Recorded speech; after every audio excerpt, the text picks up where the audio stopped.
Tiki. This is the story from the year 1956.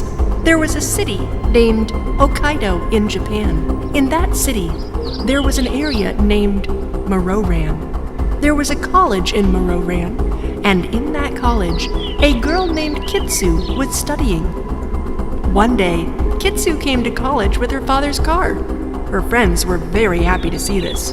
What is the matter, Kitsu? Why did you bring a car today? Himari, my friend, today we will cruise around the city in a car and have a lot of fun. That's great, Kitsu. It's high time we had some fun. We haven't had any fun lately. Yeah, you're right, Fuji. Today we'll travel the whole city by car and have a lot of fun. Okay, after the class is over, let's meet here and we'll take off. Nobody be late. No extra classes. Oh yeah, let's partay. See you after class.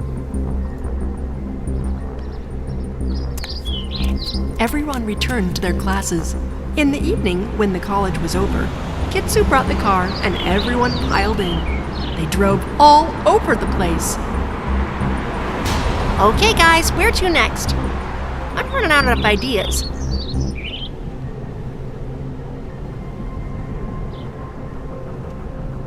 Why don't we go to street number 13 today? The friends exchanged glances and a few smiles. You're right, Fuji. Let's go and see what it's like there.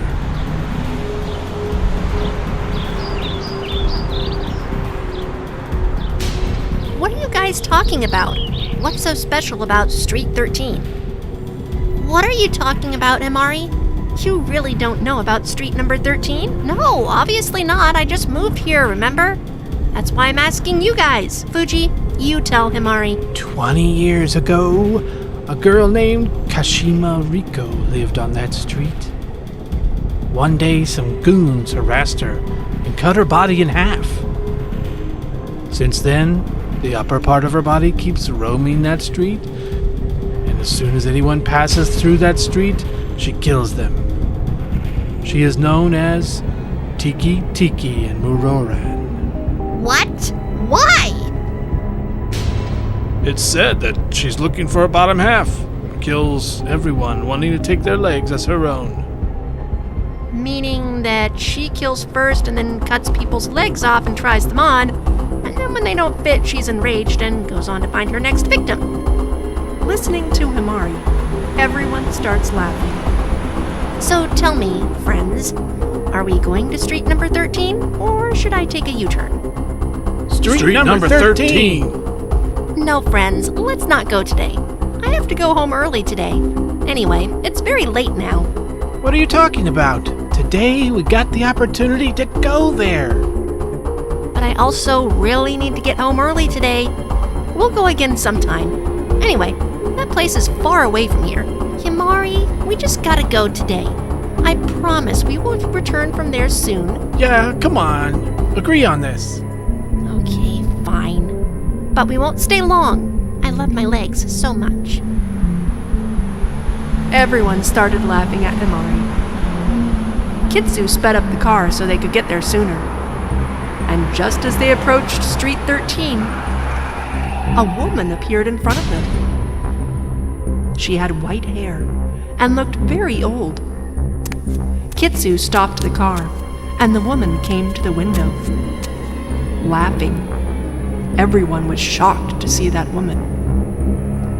Why are you going there? Why did you walk out in front of our car? You want to get hurt or something? Don't worry about me. You should be more concerned about your own lives. Get out of here, or none of you will survive. No one. The woman left from there, warning them all. The four friends got upset for some time. Very strange woman. Now I definitely want to know what this is in the street number 13. Let's speed up, Kitsu. Kitsu sped up again and turned onto street number 13. They parked, and all got out.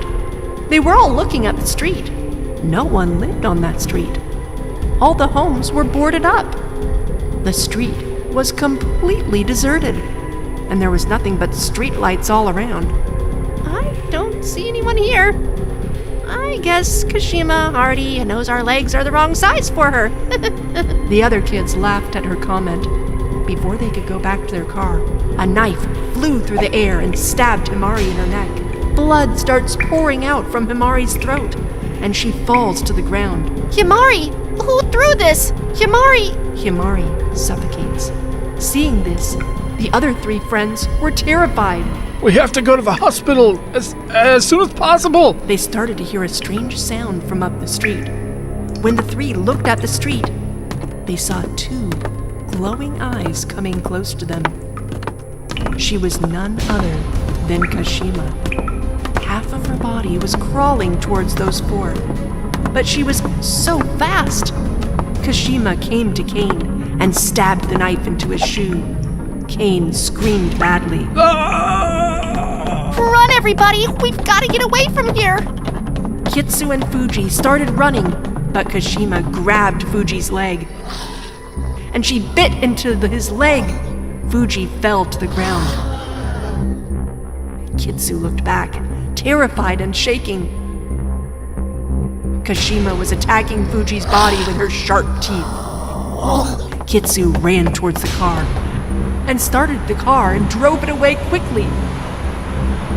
Kashima saw Kitsu's car going. She too started pursuing Kitsu at high speed. Kitsu was sweating while sitting inside the car. Kashima jumped on the front glass of the car and broke the glass. Kitsu opened the glove box and took out a knife from it and attacked Kashima. But it did not have any effect on Kashima. She snatched Kitsu's knife and stabbed her with it. Kitsu also died. The next day, 2 policemen were passing through that place when they saw 4 bodies lying on the ground. 4 corpses were lying on the ground, their torsos cut off from their legs. Surely this has been done by Kashima's ghost. Don't know when people will understand how important it is for them to stay away from this place. 1 month after this incident, a man was passing by street number 13. He was already very scared. I must be crazy going through here, but I've got to get to work. My boss told me this was a shortcut. I wish I'd checked a map first.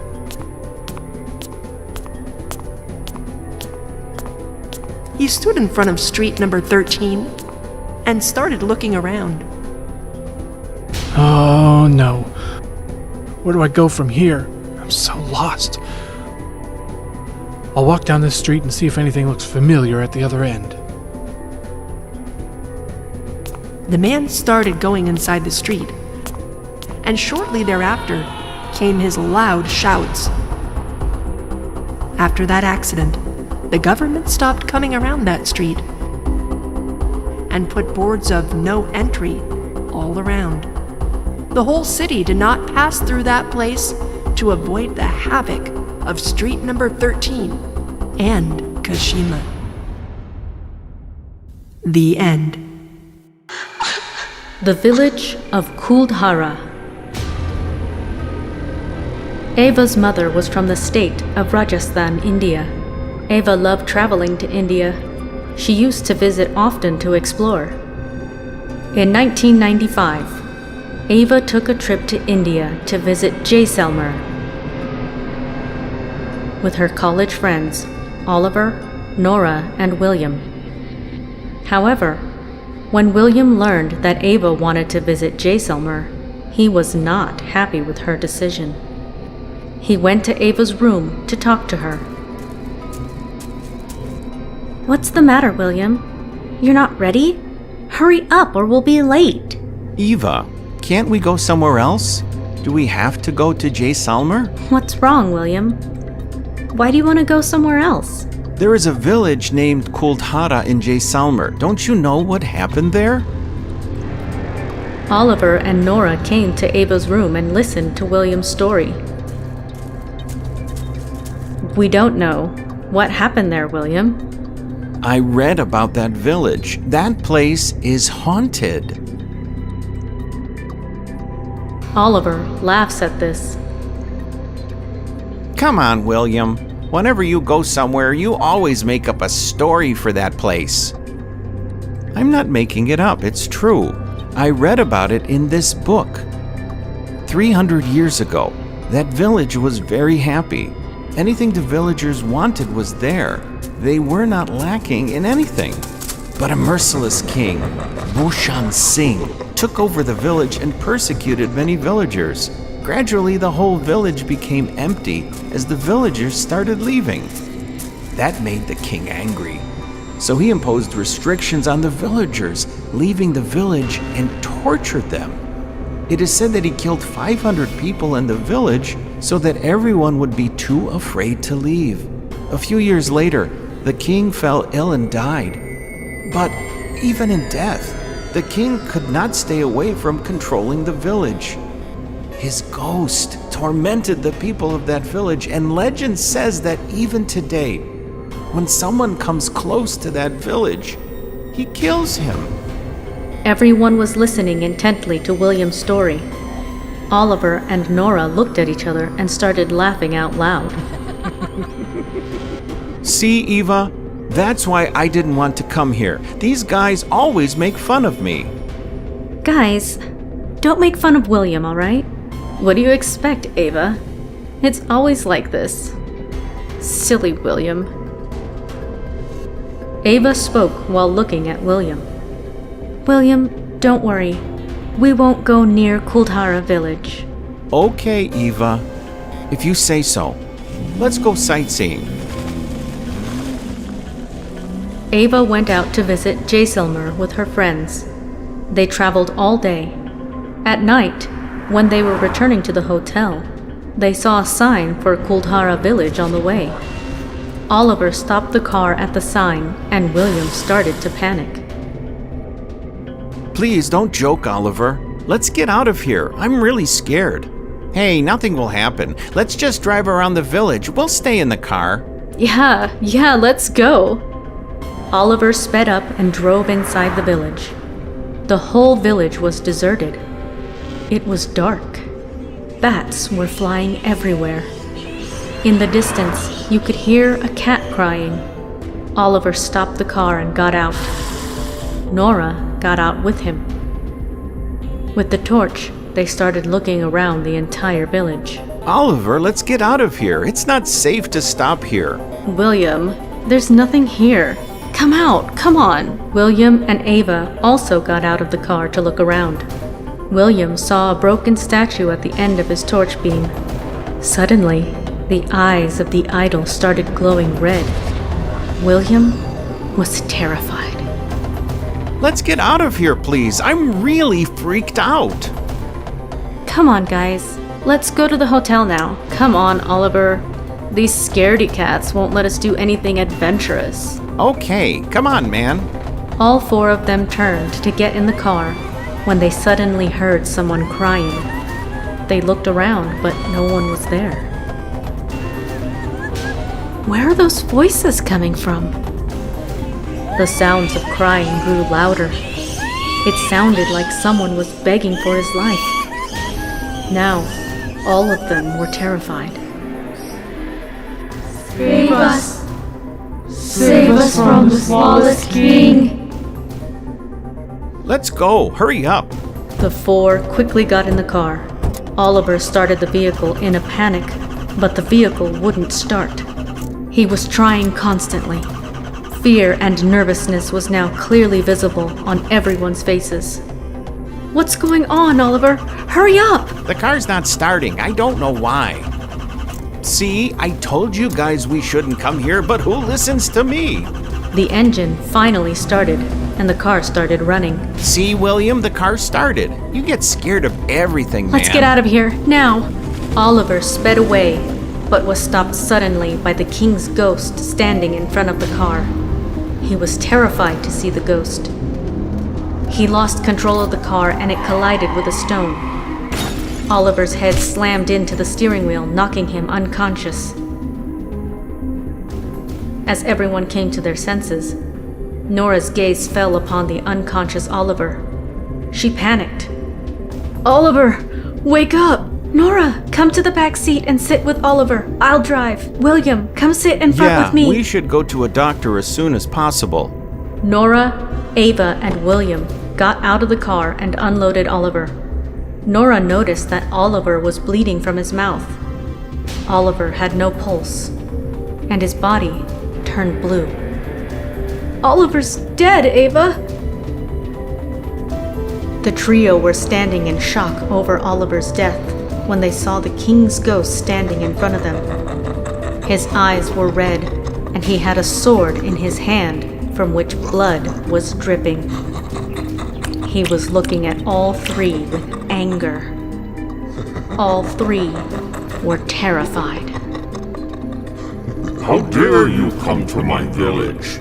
This is my village. My rules are obeyed here. We don't mean your village any harm. Please leave us alone and we will never come back to your village.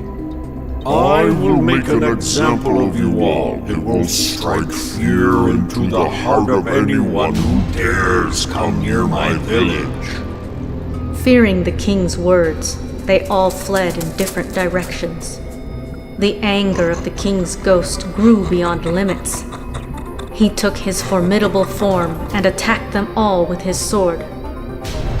A bolt of lightning shot out of the sword, striking William's, Ava's, and Nora's feet. All three were electrocuted and started screaming with pain.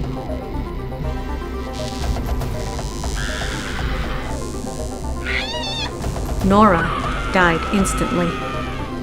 The king started laughing out loud. William and Ava no longer tried to run. They fell to their knees and begged for their life. Please, leave us. Let us go. The king wrapped his hands around Ava's neck and lifted her into the air. Seeing an opportunity for escape, William ran away. Ava gasped for air, her face turning blue. Her leg jerked violently as she struggled. Her body then went limp. William ran swiftly to get out of the village. You cannot run away from me. I will destroy you. The king turned into smoke and raced toward William. William jumped across the threshold of the village and fell to the ground, hitting his head on a stone. William looked back to see the king was moving toward him like smoke. William panicked. The king reached the village's threshold, but could not cross it. William breathed a sigh of relief. Stay away from my village. The king vanished in a puff of smoke. William returned to the hotel weeping and mourning the death of his friends, and was never the same again. The end. Charlie. Joseph grabs his cell phone and calls his friend Charles. Hey, Joseph. Charles, there's no one at my house. Both Papa and Mummy have gone to a friend's house. Cool, I'll be there in a jiffy. It was not long until the doorbell of Joseph's house rang. Joseph opened the door, and Charles was on the spot. Dude, come in. Have some lunch and soda, then we'll play a fun game. Which game is it, bro? Charlie. Shh. That's a very dangerous game, dude. Come on. We're never afraid of anything. Let's give it a try. Fine, but don't say I didn't warn you. Joseph quickly brings white paper and 2 pencils. After this, he writes yes in the first corner and no in the second one. Then at the bottom, he writes down no in the first corner and yes in the second corner. Charles is watching very carefully. Joseph immediately put 1 pencil horizontal and the second pencil over it in the center. Then he shut off the ceiling fan above. Charles, get ready now. It's time to ask Charlie the question. Remember one thing, we do not have to be afraid and we don't have to retreat. No way, Joseph. You ask first. Okay, I'll ask. Charlie, will you answer my questions? After a while, there's a slight vibration in the pencil, and it moves towards yes. Meanwhile, both of them hear the footsteps of someone in the other room. The chair near the table slowly slips away. They experience an invisible power. Some voices start coming in. Both friends are left speechless. They both could not even have imagined that this would happen. Hey, that's awesome. Charlie said yes. Joseph, did you hear the footsteps too? You saw the chair slide away, right? Yes, so exciting. Charlie, are you around us in this room? The pencil slowly moved towards yes. Slight laughter began to echo in the room. Both of them could not see Charlie, but they were feeling the presence of him. Then there was a row of questions after questions. Charlie, did you commit suicide? Both of them were looking, but the pencil did not move at all. Suddenly, all the lights in the room turned off. Strange sounds started coming from the walls. Someone's cry and sobbing could be heard. Joseph lit some candles. A faint light was spread throughout the hall. Tell us, Charlie, did you commit suicide? This time the pencil slowly turned to no. Both friends' jaws dropped. That means that Charlie was murdered. Suddenly the doorbell rang. Both boys were startled. Joseph and Charles came near the door. Joseph looked out of the keyhole and sees his neighbor, Rosalind. Who is it? Rosalind. Do not open the door. She looks really creepy. I'll make excuses and she'll just leave us alone. Why are you here? You called and I arrived. I am Charlie. Charles and Joseph shudder when they hear Charlie's voice. Charles begins to run, but Charlie, the neighbor, grabs him and lifts him high into the air until he's slammed against the ceiling. Then he falls onto the ground. Joseph helps him up, and they begin to run away from Rosalind. Charles, are you okay? Charlie slowly moves one step ahead. Then all the things in the hall start to shake and fly past Rosalind out the door. Charles and Joseph try to hold on to each other so they aren't sucked towards the ghostly woman. Charlie breaks the things while slowly walking towards the boys.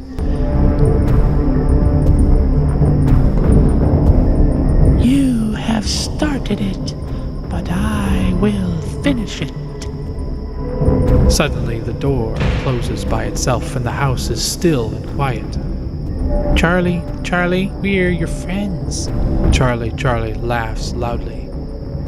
Would you like to see how I was murdered? We don't want to see that. Please, leave us. We will not play this game again. I want everyone to play this game. I enjoy it a lot. Don't you enjoy it? Yeah, but we gotta get going now. I came here by your wish, but I will go only on my terms. When will you go? After the last level is over. Last level? Want to see? When Charlie picked up the pencil automatically became a big knife.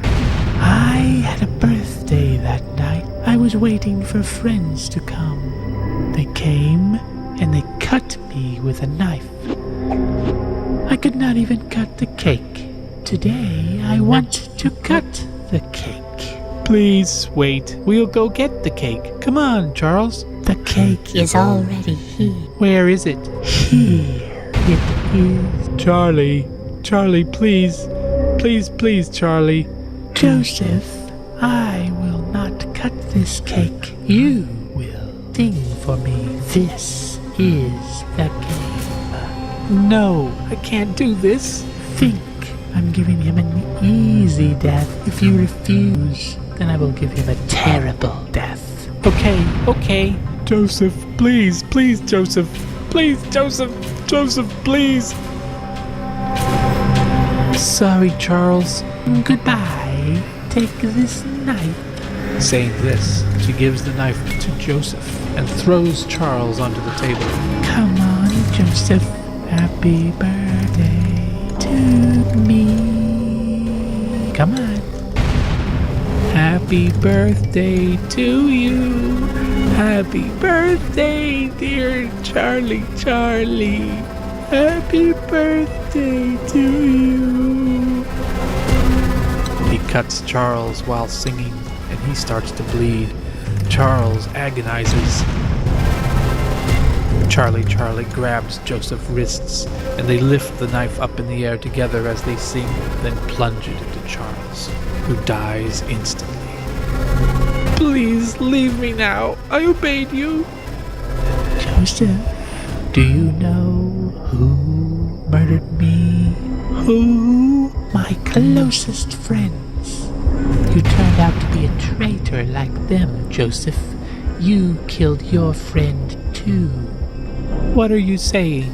You are a traitor, Joseph. I will not let you live. Please, Charlie, please. Happy birthday to me. Happy birthday to me. Charlie kills Joseph while singing.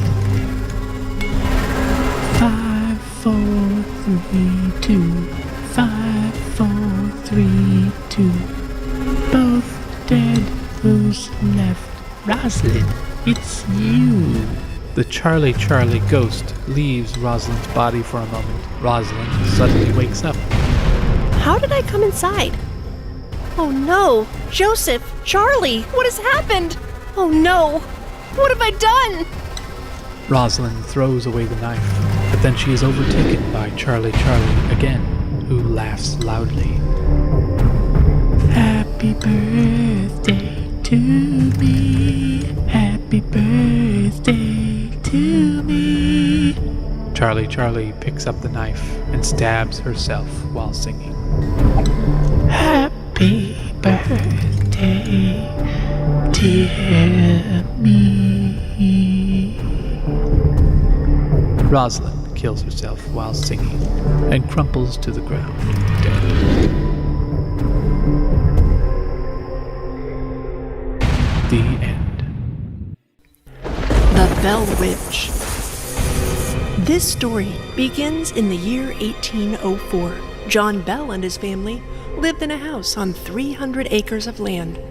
It was famous in Adams, Tennessee. They were living happily. But after 10 years had passed, something happened in 1817 that was such a turning point that it changed their life forever. One evening, John Bell came to his daughter Elizabeth's room and saw what she was doing, embroidering. Elizabeth, are you not asleep yet, my dear daughter? Yes, Papa. I'm just going to sleep now. Elizabeth lays down on her bed, and John covers her with a bedsheet, and he is about to extinguish the candle. No, Papa. Let the candle be, please. I'm afraid of the dark. You were never afraid of the dark before. What happened, Elizabeth? I can't really explain it, Papa, but sometimes I feel a strange fear in my heart. Oh, we'll talk about this tomorrow. You go get some sleep now. Elizabeth is sleeping with a bedsheet covering her. Suddenly, strong winds start blowing, and lightning streaks.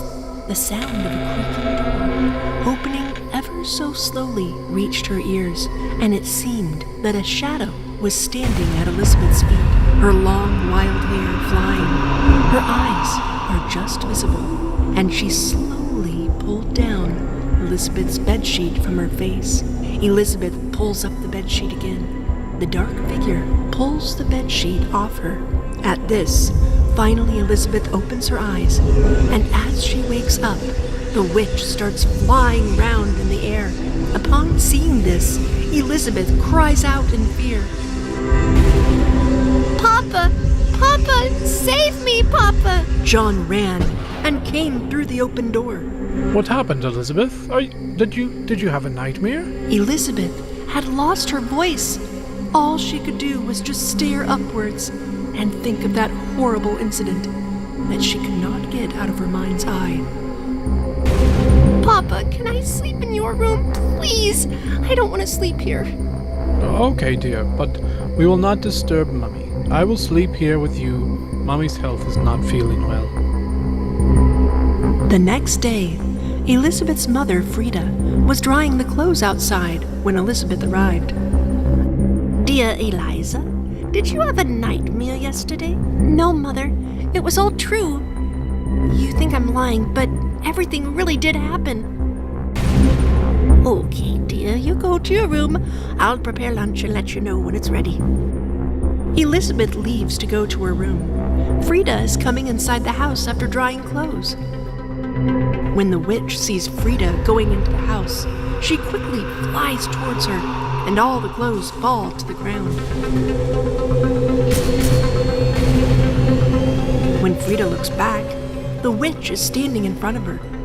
The cruel-hearted witch attacks the poor woman and scratches at Frida's arms while kicking her. Frida crumples to the ground in defeat.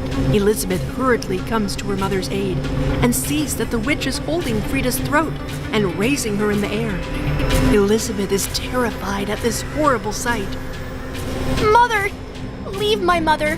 Go away from here, you vile creature! I will not leave anyone alone, not one. I will kill everyone. I will come again, and this time I will kill each and every last one of you. Then the witch disappeared. The shaken mother and daughter start crying, and John arrives on the scene. He's frightened upon seeing the condition of his family. We have to do something about this. I can't see my family like this. I will now write a letter to my friend Jackson. He is a paranormal activist, and he will help us. Till then, we will stick together. At night, John and his family are sitting together, John holding a cross in his hands and guarding Frida and Elizabeth. All of a sudden, a voice reaches his ears. John, save me, John. He feels that voice is of Frida. Then, that voice becomes the voice of Elizabeth. Father, save me, Father. John sees Elizabeth and Frida sleeping. He realizes that the witch has arrived there. John hears a heavy, world-shattering scream. It was so intense that the cross falls from his hands, clattering to the floor. As a chair comes flying across the cross and falls onto it, John starts looking for the cross. At the same time, he hears the sound of screaming. When he looks back, the evil witch is slapping Elizabeth senseless. Leave my family be. Let them go. That's when Jackson enters the scene, and he shows the witch the cross. Upon beholding the cross, the witch hides within a conjured cloud. Why are you here? Why are you harassing John's family? The witch angrily looks at John and grabs Frida's hair and drags her away. Ask me who I am, John. Don't you recognize me, John? Don't you know who I am? I'm Cat Bats, whom you killed 10 years ago. For so many years I've been yearning for revenge. Now my strength has increased, and I will not leave anyone alone. I will destroy this entire family. If he tries to save his family, then John must die. Must die. I will destroy the whole family. Everyone is surprised by this. John is shocked and suddenly starts crying. Who was Cat? John, tell us who was Cat. Cat was our neighbor, and out of 300 acres that we owned, 200 acres were her land. At that time, my family didn't move into this home. My eyes were on Cat's land. I went to talk with her one day. She refused to give me the land, and my ego was hurt. So one night I murdered her and took all of her land. Papa, I had no idea you were such a wicked-hearted, conniving man. I'm ashamed of you. The witch wants revenge. The only way she'll be appeased is by John's death. Otherwise, she'll continue to haunt and torture this family like this. Suddenly, all the candles start extinguishing. Once again, the witch, with rage in her eyes, makes her presence known. Going to Elizabeth and Frida, she grabs each of them by their respective throats and lifts them violently into the air. What do you think, John? Want to see the death of your entire family in front of your eyes? John is shocked and moves slowly and takes the knife which is on the table and stabs himself. Obviously satisfied, the witch releases the poor mother and daughter and disappears from there. Elizabeth and Frida run to John's side, weeping. Forgive me, if you can. The end. The Jinn. This story is from 1926. Both my parents had died in an accident. And I used to live in Baghdad with my grandmother Sabina. I wanted to know how my parents died. But my grandmother would always give me an excuse. Even when I entered 8th grade, when I was 15. Granny, now I have to go to another village to study. Bless me. Yes, son. Study hard and make progress. Which way will you go to school? Granny, I will go by the trail which is near the pond outside the village. Trail? The walkway along with that pond? No, don't go near that pond. But why, Granny? I don't have to answer that. If I say no, then the answer is no.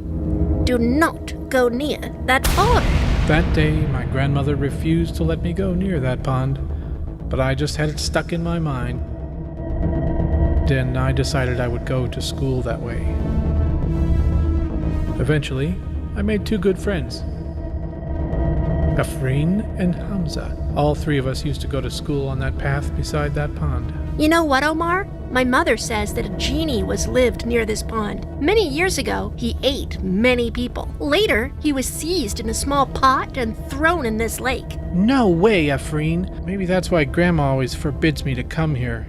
But I still think this is a very quiet place. My friends and I continued to talk as we walked, until Afreen noticed 2 black eyes staring at us from the pond water. Afreen saw it first, staring back at her.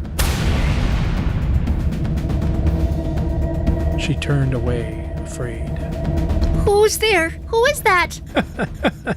No one is there, Afreen. You must have just seen your own reflection in the water. Just then, ahead on the path, we saw a woman crying. She was sitting there in torn clothes with a bucket, crying out loud. Hey, why is she crying?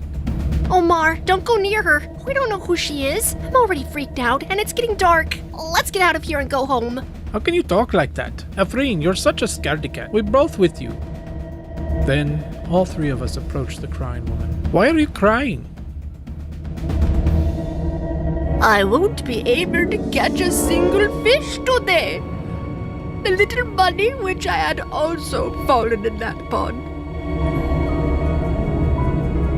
Now, what shall I tell my boss? My children will die of hunger, so I will die here first by jumping in this pond. No, please don't do this. Tell me, where have you lost your money? I'll get it out of the pond and we'll help you with some fishing. What are you talking about, Omar? The darkness is rising. And remember, Granny told you not to go inside the pond. This doesn't feel right. Let's get out of here. Stand here and shut up. Nothing will happen. I will not go home without helping this lady.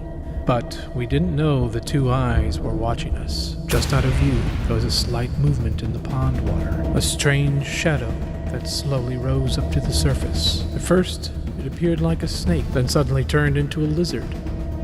It changed its form over and over. Afreen looked back and saw nothing again. I'm not feeling right about anything here, Omar and Hamza. Let's go from here. Keep standing silently. I'm gonna go to the pond. I took off my shirt and my shoes and dove into the water. But the water moved like waves, and like I was just handed a small pot right into my hand. Hey, what is this? A pot? It looks kind of nice. I'll take it home. I found the woman's coins in the same spot underwater and gave them back to the old woman and got her fishing again. I showed my friends the pot, but as soon as the woman saw it, her eyes turned red and she started laughing out loud. Strong winds started moving all around, and there was a sudden stir in the water of the pond. Look! You found the pot. After 200 years, and find this pot today. I knew you would do this job. Now, give me this pot. 200 years later? What are you talking about? Anyway, this pot is mine. I've taken it out of the pond. I will not return it. I told you something was wrong here, didn't I? Now let's run away from here. The three of us began to run away. Then that old woman suddenly took the form of a dog, and she started running after us. Her eyes were so scary. Then suddenly, wings started to grow on her, and she turned into an enormous hawk and snatched the pot right out of my hands while we were running. Enough with your running. Now the pot is mine today. After 200 years, I will finally meet the genie once again. I just had to be really, really patient. After saying all of that, she turned back into a woman and opened the lid of the pot. As soon as the pot was opened, strong smoke spewed out of it and surrounded us. A very big blue man appeared, whose upper body was partially visible and the lower body was like a snake's smoky tail.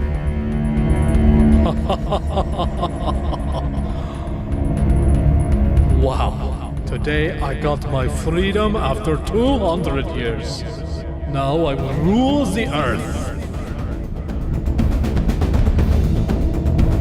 He noticed the woman and flew towards her, entering her mind and taking her over. Fire came out of her mouth.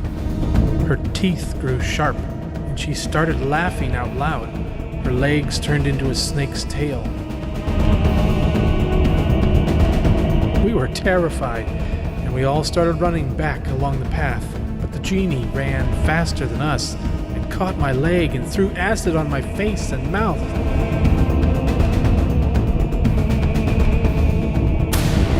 No! Leave me alone! Then Jinn entered my body. Things like snakes' tongues came out of my mouth like tentacles. My eyes turned red and it started raining. My pals, Afreen and Hamza, very quickly ran away from there and reached my grandmother's house and told her everything. Why has this happened? Oh, why did he go there against my wishes? My children! That was a genie. That genie ate Omar's parents. That's why I told you that you couldn't go there. What is a genie, Granny? A genie can take any form. There are good ones, but most are bad. They can enter into any animal or human being and become like them. They have 3 different types that come in different colors. They can run at speeds of 15 to 18 miles per hour and carry a weight ranging from 20 pounds to 200 pounds. Sometimes they can take shape of a creature with wings, and other times, like dogs and snakes, can see genies and are always their friends. So that means our Omar will never recover now? There's a guy there named Hatim that might have a solution. You two run off home, children. So that's what my grandma did. She went and found a man named Hatim Baba. Hatim's room has magical potions all around. He had magical animals stuffed on his wall, and swirling smoky powers were in the room. Come! Genie has taken my boy. Oh, don't say another word to me. I know everything. Why did those children go to the pond? Now that pot has been opened after 200 years, now everywhere will be doom. I will get Omar here, but remember, today that genie will take the sacrifice of somebody's life. Hatim started chanting aloud and put more wood on the fire. In a short time, Omar, that was me, who has now become the genie, came there. At this point, I was very large, with wings and eyes completely red. As soon as I came into Hatim's room, the whole room was filled with the red light. Why have you come out of your pot? What has this child done to you? Leave him alone. It's cramped in there. I will stay here until I find another home. And will destroy this whole world. Hatim kept on chanting aloud. In a short time, a big fight started between his powers and the powers of the genie. The genie came out of me. In order to fight Hatim, he looked like a snake. Why you remove me from Omar's body? Now I will enter into this old lady. And before Hatim could do anything, the genie used his evil powers to enter into my granny's body. Nanny fell down in anguish. I was sad. Hatim started to capture the genie into a teapot. Leave this old lady, or I will have to imprison you in this pot. No! What are you doing? Do not tie me to that pot. I will leave this old lady. I will do whatever you say. You become my master from now on. But Hatim continued to recite the chant continuously, and the genie slowly came out of Granny's body and was sucked into the pot like smoke. Then my grandmother died. Your grandmother is dead, Omar. There is no use crying now. You should have obeyed her. Now you too, go away from here.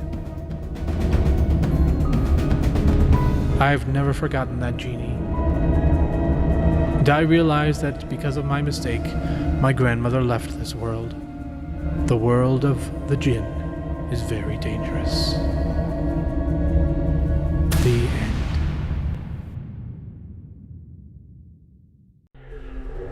The Vampire. This is a story from 1965. A man named Thomas lives in Mexico with his wife Bella. They loved going on long road trips together. But this night, they didn't know that they were being watched by a dark man with red eyes in the moonlit night. Thomas was singing a little song, and Bella was annoyed by it. Thomas turned the car onto a dirt road through the woods. The forest is so dense here, Thomas, and so dark. How many times do I have to ask that you not go this way? Listen, dear, this is a shortcut. From here, we will get home more quickly. Please do not run with such a shortcut, Thomas. How many times I have explained it to you, but you do not listen at all. Okay, honey, next time, we'll go by the road only, no matter how long it'll take. It's okay, just let's get home quickly. These woods give me the willies. Thomas was driving when he saw a man standing in front of him. That man is gesturing to stop the car. Hey, why is this guy standing like this? I will stop and look. Why should we stop? It's not safe in the middle of the night. Who knows? Maybe he needs our help? Are you sure, Tom? It's so late. We should go straight home. Hey, don't worry, Bella. I'm with you. Nothing will happen. Relax. Let's just see what he has to say. Thomas stops the car and lowers the window. A very handsome young man stands in front. Hey, what's the matter? What are you doing here on such a night? My name is Noah. I have come from a nearby village. but I've lost my way, and I've no idea where to go. The address is written, but I lost it too. Any chance you could give me a ride to a hotel? Thomas looks towards Bella. Bella shakes her head without making any expressions. Okay, come on, sit inside. Thank you very much. If you good folk hadn't come along, nobody else would have. No problem. Come on, sit in the car. Thomas is driving and also watching at Noah from the front mirror. Noah is looking out of the window. His body is shining in the moonlight. My name is Thomas, and this is my wife, Bella. Noah smiles and Bella looks at Thomas angrily. Thomas starts talking again. So, Noah, how did you come to the city? There is a famous paranormal activist, Mr. Handman. I've come to help him. I'm going to assist him. Big trouble has just arrived in this city. No way, Mr. Peter Handman? He's a very good friend of mine. Great guy. That's a very good thing. Are you coming to see him this week? Then I'll see you there. You know what? You should just come stay at our house. Then tomorrow, I'll drop you off at Peter's house. You guys are so kind. Thank you. Bella has finally softened and begins talking to Noah. Noah, what big trouble were you talking about? Mr. Handman wrote me a letter that a vampire is awakened in this city. He is drinking the blood of people. We just have to control it. Peter asked me to come and assist him. What are you talking about? A vampire? Are there real vampires? Yes, they are real, Bella, ma'am. Well, tell us a little bit more about these vampires. I've read a lot about these vampires. These vampires are old species. They can live on animal blood for centuries and transform anyone's form. And when they are old enough to die, they seek out the blood of humans, which makes them live for years to come. They can read minds, and they're a very dangerous species. Thomas stops the car. Well, we're home. Now let's stop these scary stories. Bella, could you serve hot coffee for everyone? Yes, of course. First, let's go inside the house. Noah looked towards the house and began to smell the house. His eyes were closed. Thomas saw him doing this and placed a hand on his shoulder and looked towards him. Noah's eyes opened. Don't be shy, Noah. Think of it as your own home. Let's go inside. Yes, Thomas. Bella, Noah, and Thomas sitting in the living room drinking coffee. Thomas sees that Noah is not drinking coffee. Noah, why aren't you drinking coffee? I don't like coffee. Oh, so tell me what you like. Noah answered again, rudely. I told you I don't like anything. Thomas and Bella stare at each other.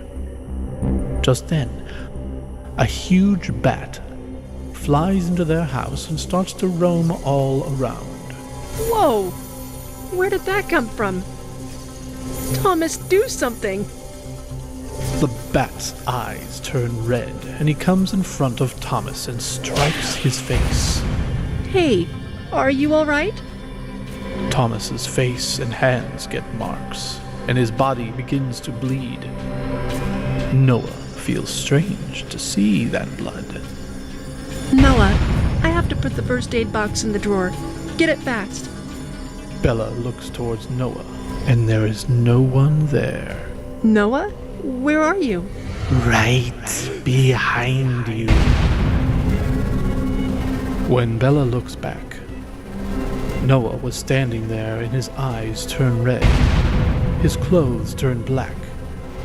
His teeth become sharp. Bella is petrified. I am so thirsty. Today I will drink the blood of you two, and my age will increase for 10 years. Thomas is angry and is about to push Noah. But Noah flies into the air. Small bats come into their home, and they start to swarm around Noah. Bella, get out of here! No, I will not leave you. You are injured. Noah follows Bella and captures her. All the bats grab Thomas with both of his arms and lift him from the ground so that he cannot do anything. No, let me go. Noah, please, leave us alone. We helped you when you needed it. Please leave us. Noah attacks Bella with his sharp teeth on her neck and begins to drink her blood. Bella falls unconscious and dies. Bella! Bella!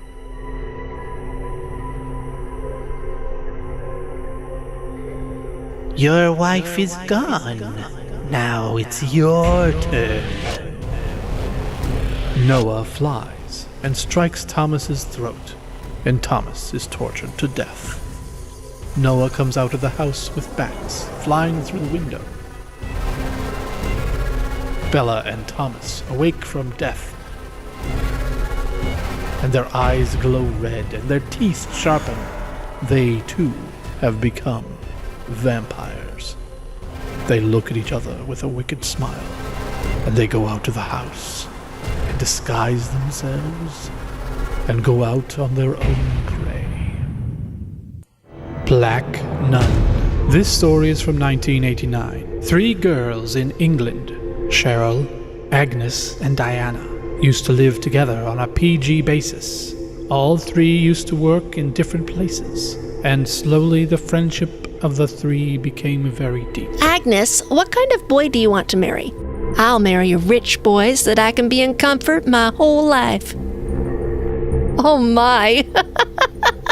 And Cheryl, you? I'm very happy with my bank's work. Money is not everything. He should be a good life partner.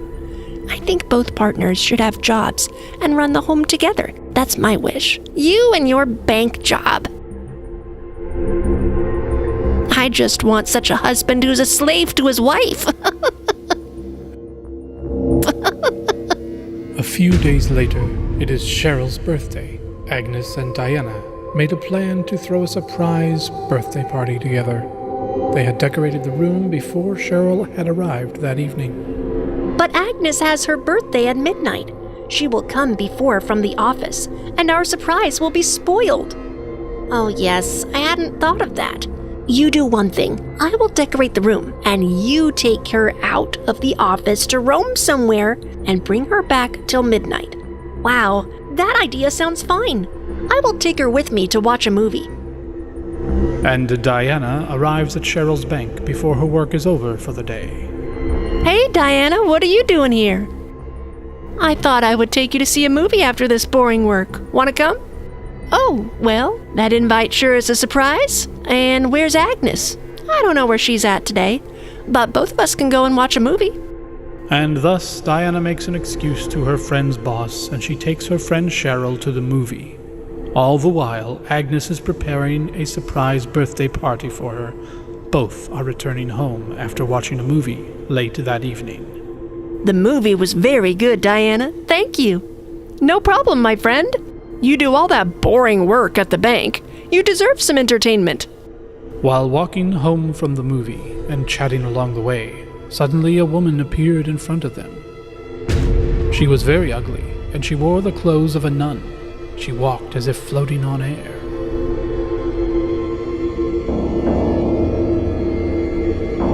Cheryl and Agnes were shocked at this mysterious woman that suddenly appeared in front of them. Who are you? Diana stands behind Cheryl. She doesn't want to approach further due to the fear. Have you seen my brother Peter? Peter? Who's he?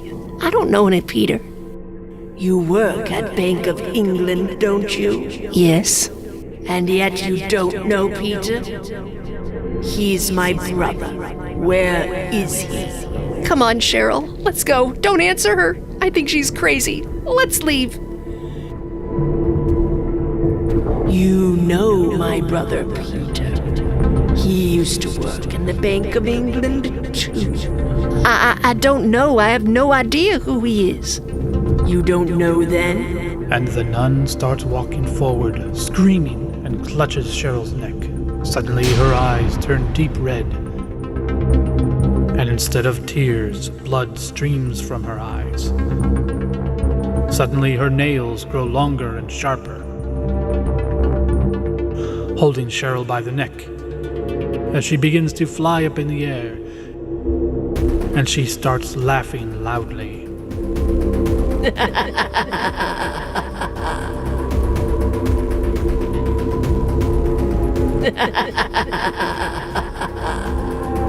Diana turns away after watching this nightmare unfold before her. Leave, my friend, leave!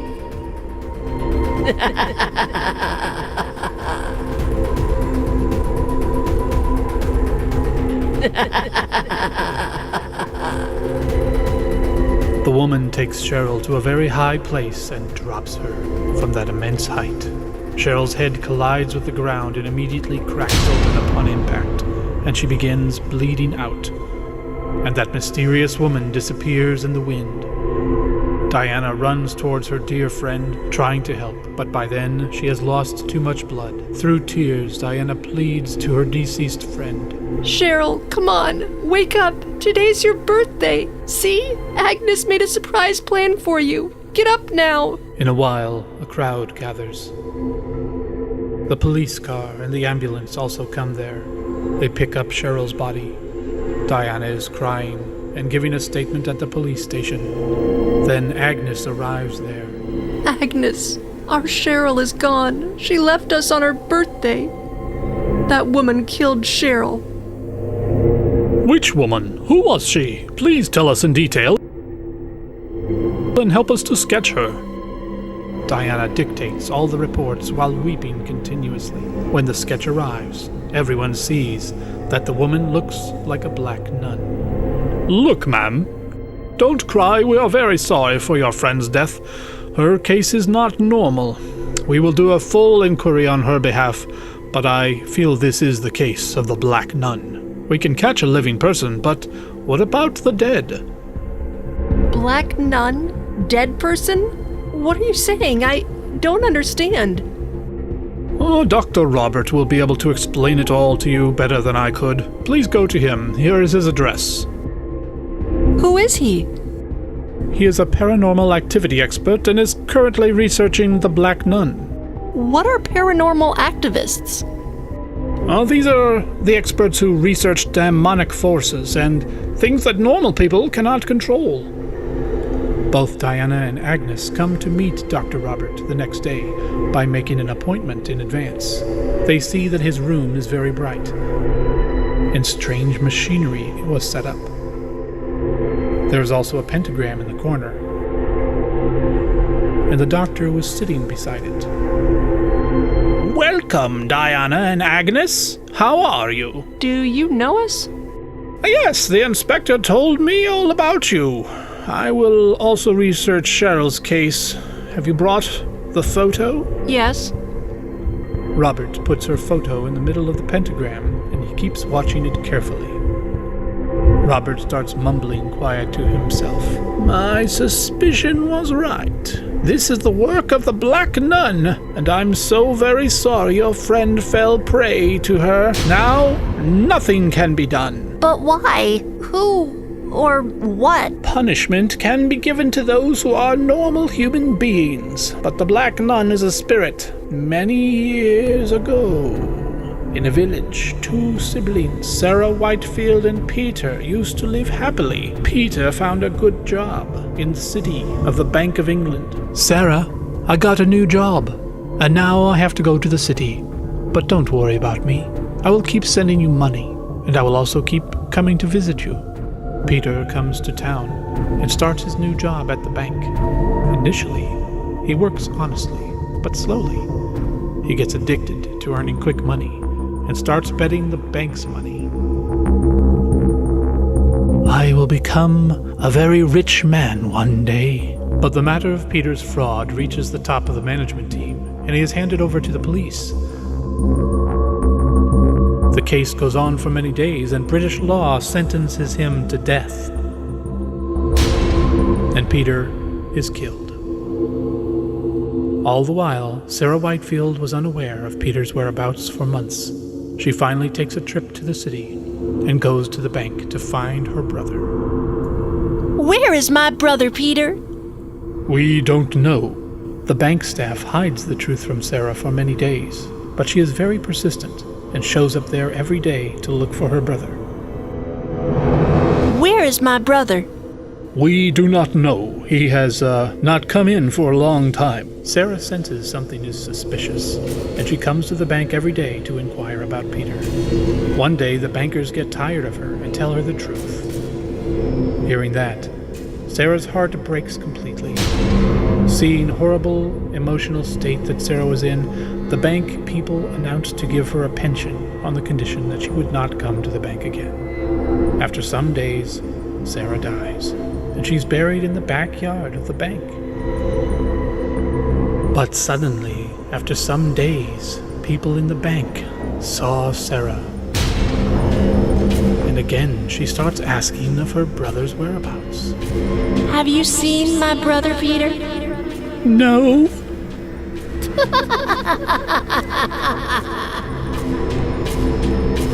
And Sarah converts into a black nun.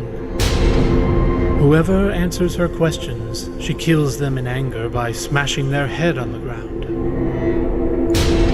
The same thing happened to your friend, Cheryl. She has been a victim of the anger of the black nun. But our friend was killed unnecessarily.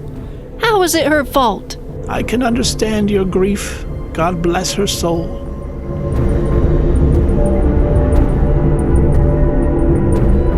And a few days later, on the same path, the black nun again kills another person, and she continues to be the cause of fear in the city, even today. The end. Ghost Under the Bed. This story is from the 1980s.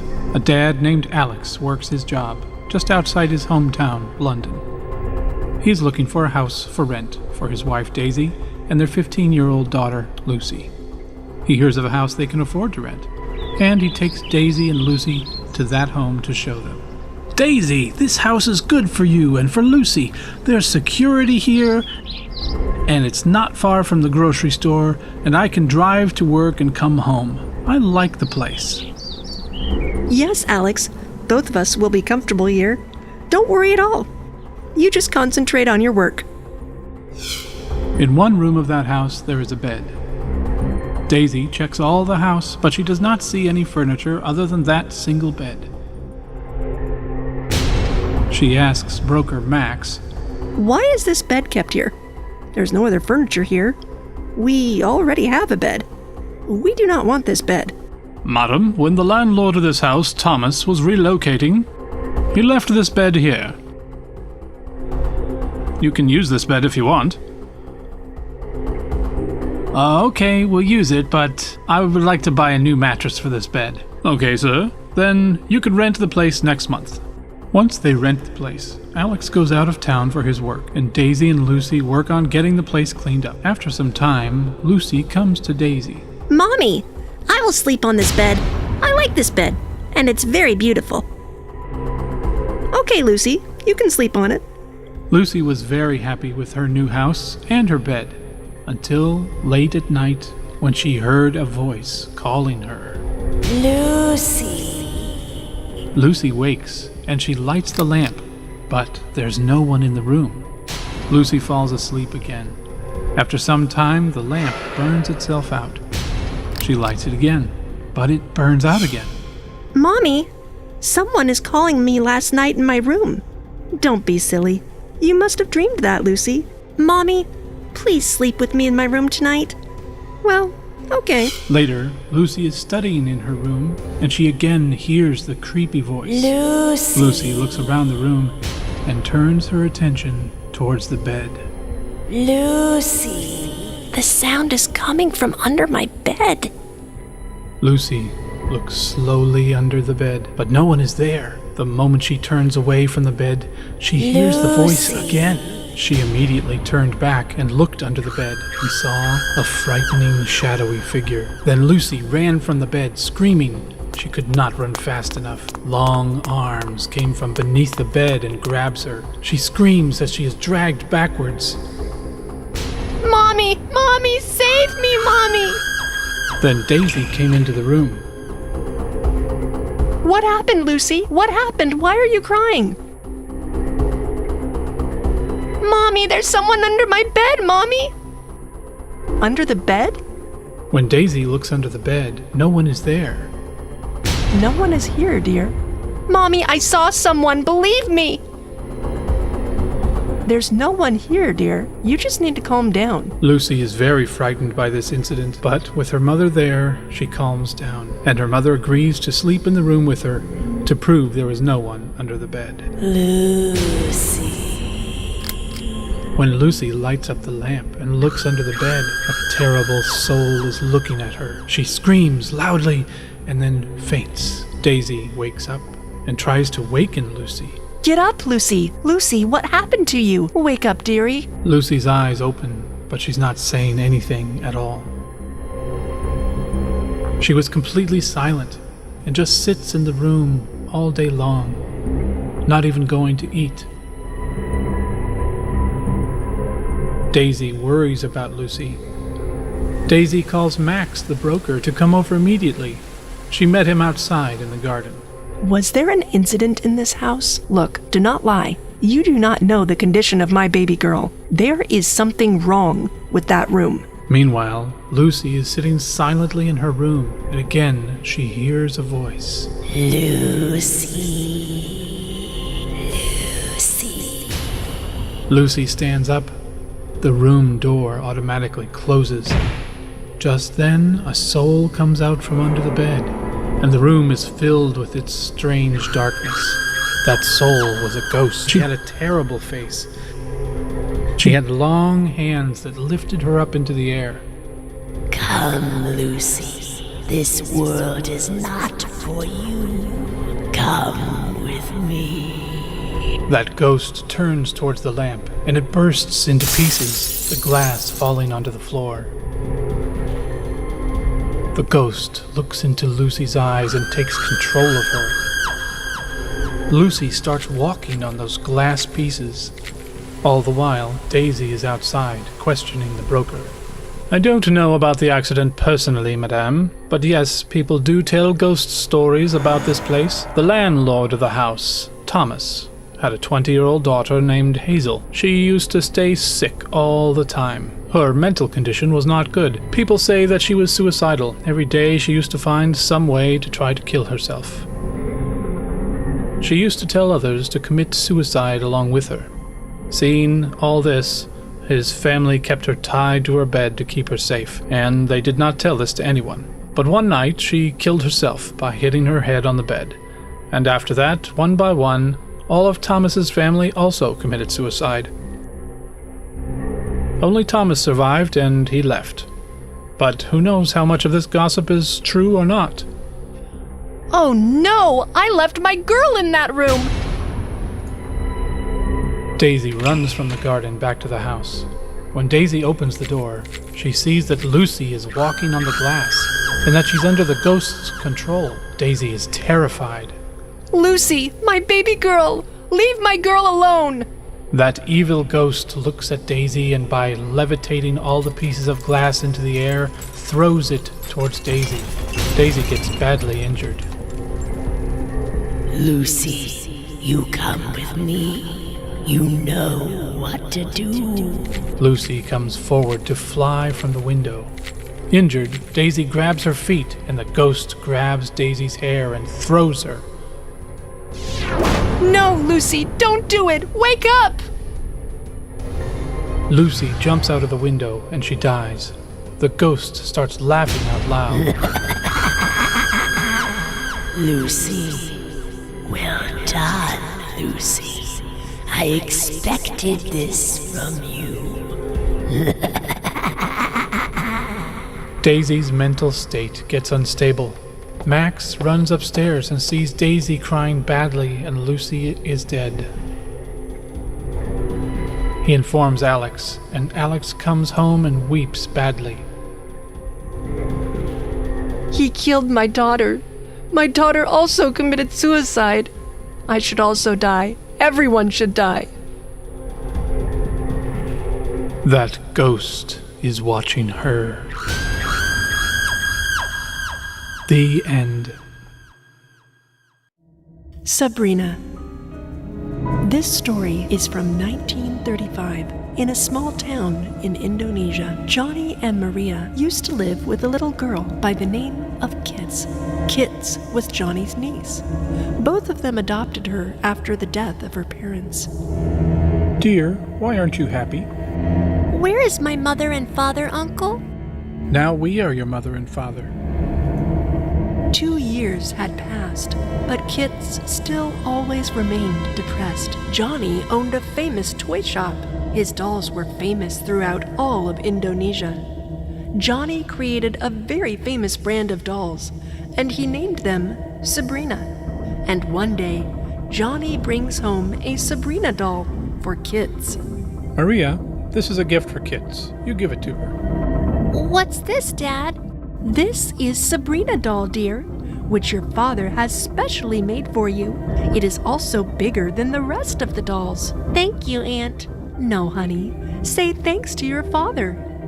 Kits always pretended to be happy, but in her heart, she missed her parents a lot. In a few days, she joins the 8th class, and Johnny and Maria put her in a school outside the city. She also made some good friends at school. What's your name? My name is Kits. My name is Bush, and I'm your class monitor. This is my group, Bishop, Martin, and Lyra. And soon, Kits starts to focus in school, and now she is a little happier than before. But even today, she misses her mother and father very much. One day at school, Bush is playing a game with all the other children, by which dead souls can be called, and then they can talk to them. They can come from another world to our world. What are you doing, Bush? Sit quietly near me, Kits. I'm calling my granny here. I loved her very much, and it has been many days past since I saw her.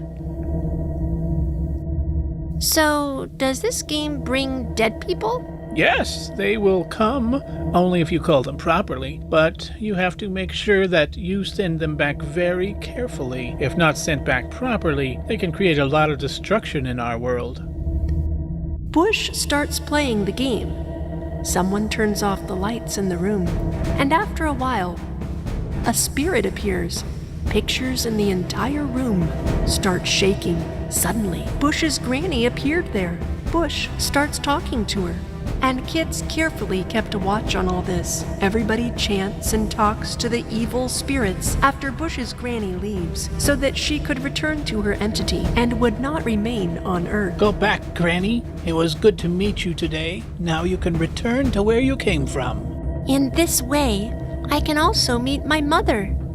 Now I know where she went suddenly. Bush, will you please teach me this game? I also want to meet my mother. Okay, Kits. I will teach you, but promise me that you will do it by yourself. And also, whatever soul you choose to call, you will be sure to say that incantations to send that soul back to their world. Okay, Bush, I'll take care of that. And Bush explains to Kits all the rules of the game, and also gives her the pentagram from which the entity would be called. At midnight of the dark moon, Kits closes the door of her room and hangs the pentagram in the room and starts the dark ritual by placing a candle in the middle of the pentagram and started invoking her mother and father. Please come back, please come back. I call upon evil to call you back. Then there is a loud knock on the door. Kits opens the door swiftly, keeping everything hidden. Her Aunt Maria brings Sabrina doll to the room, and she gives it to Kits. You had left it outside, hun, so I came to give it to you. Good night. Whew, I almost got caught. I would have been in so much trouble. Now I'll have to wait till the next dark moon to call my mother. What are you thinking, hun? Nothing, Aunt. I'm I'm just feeling drowsy. Thank you for the doll. Kits falls asleep with the doll. As soon as she falls asleep, Sabrina doll's eyes opened and she flies in the air, then sits on a nearby chair. This means that Kit's devil worship of Kit was not in vain, and the demon was attempting to enter the doll after coming from another world. Now Sabrina kept changing her place from one world to the other. Tomorrow night, I'll hang up the pentagram again, and I'll summon my mom. Nothing can stop me from meeting her now.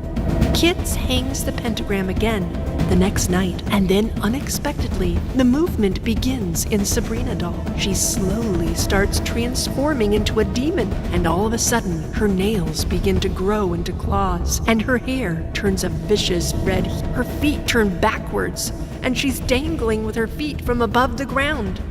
And then, she suddenly attacks Maria. I will kill you. I will kill you.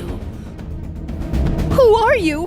How did you come to my home? Go away from here! And then, furiously, the demon attacks Maria and her husband, both of them bleeding badly.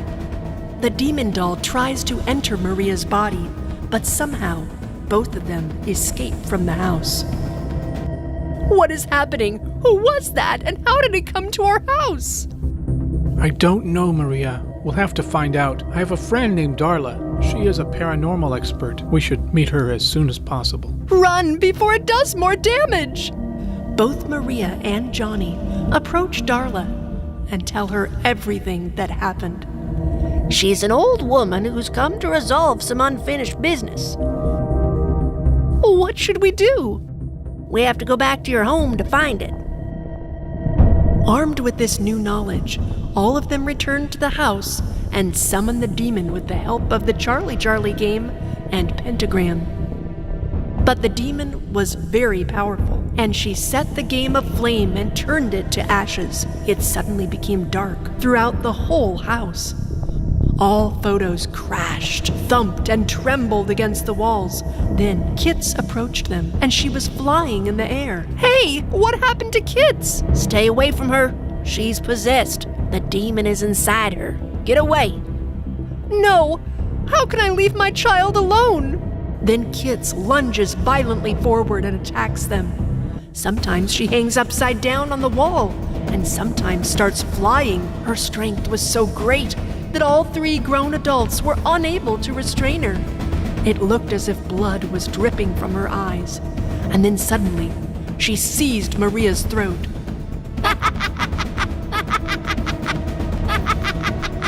I will not let you go.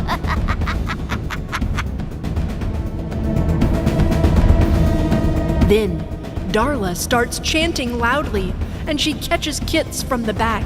After removing the demon from her, they all exited the house and quickly closed the door. We closed the door. Now she won't be able to get us. But who was she, Darla? And why did she start following us? She was Baiga Demon, daughter of Satan, the strongest evil power. Someone apparently summoned her into the house, and that's how Baiga Demon got in. But who would do such a thing? Who would be so stupid? On hearing this, Kits starts crying out loud. I did it, Auntie. I wanted to meet my mother, so I tried to contact her. Oh, what have you done? Your mother also called this same demon, and in the process of trying to send her back, that's how your mother died. What? Well, what should we do now? Johnny and Maria, there is only one way to kill her.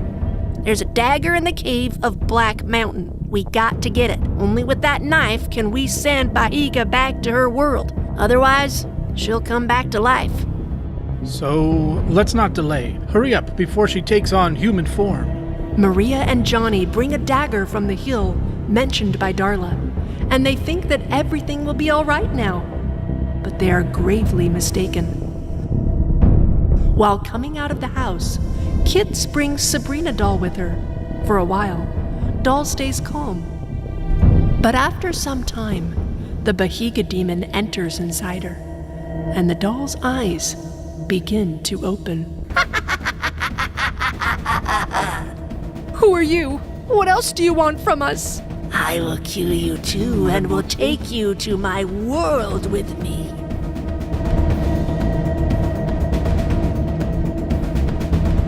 And while speaking, she suddenly possesses Maria. Maria's form changes completely. She starts flying in the wind. Johnny, Darla, and Kits get nervous seeing this. Darla starts chanting fast. In the name of Jesus, demon, go away! In the name of Jesus, demon, go away! And Darla starts chanting loudly, spraying holy water on the possessed Maria. Bahiga is unable to tolerate this, and she immediately attacks Darla. She tries her best to take the diary from Darla's hand, and she sinks her teeth in her neck and starts tearing at her flesh. Leave her alone. Leave, Darla. What has she ever done to you? Don't talk, bring a dagger! But what if something happens to Maria? Nothing will happen, I'm reciting the chant. You throw a dagger at her. There is a lot of fight take place. Then Darla starts reciting the chant loudly, and Johnny comes from behind and attacks Maria with a dagger. The Bahiga demon escapes from inside Maria and falls away, wailing in pain. Darla starts spraying holy water on her. Slowly, the Bahiga gets vanished with sheer smoke, and Darla immediately sets Sabrina doll on fire, and it burns to ashes. What are you doing? We have to burn it so that Bahiga can never come back again. Slowly but steadily, everything returns to normal, and Kits also starts accepting Johnny and Maria as her parents. But one day, Johnny brings again a new doll for Kits, and we can see that her eyes suddenly get opened at night. The end.